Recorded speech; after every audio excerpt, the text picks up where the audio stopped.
السلام عليكم ورحمة الله وبركاته. النهاردة أنا كنت بتفرج على سيرة نبوية لمهندس أحمد عامر. فالحلقة ردت لي على سؤال أنا كنت بسأله لنفسي في الفترة اللي فاتت دي.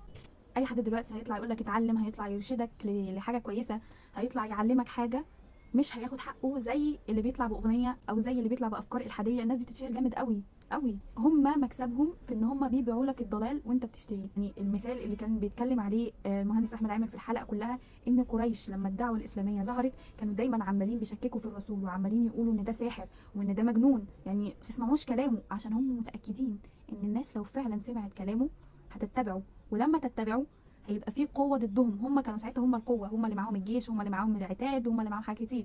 دول لو عملوا جيش ضدهم دول هيفنوا. وهم طبعا كبرهم وحبهم للدنيا وللفلوس وللتجاره مخلياهم يقفوا قدام كلام ربنا، وهم عارفين ان ده كلام ربنا، بس هم بيحبوا الفلوس اكتر.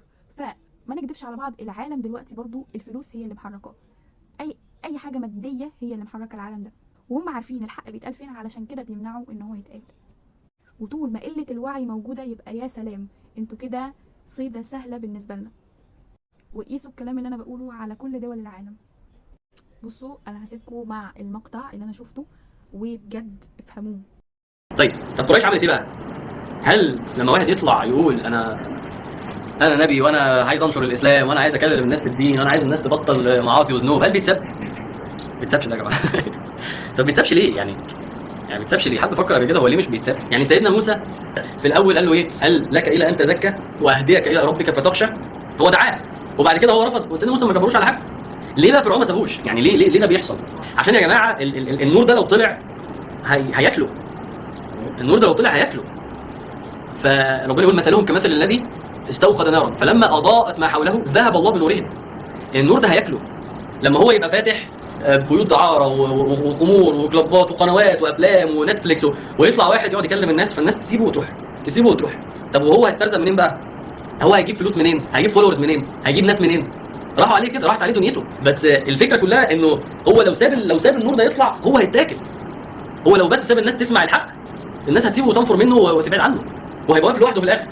يعني الملك هيبقى من غير جنود ومن غير اتباع، ما ينفعش. صاحب البيزنس مش هيلاقي حد يشتريه ويشتغل معاه ويعمل، فهو ما يقدرش ان هو يسيب الحق، ما يقدرش. هو مضطر انه يحاربه عشان بس هو نفسه ما يروحش في داهيه. ده قوه الحق. ان انا مش عايز منك حاجه، عايز اكلم الناس عننا. لا ما ينفعش. ليه؟ لان انت كلامك زي الفل.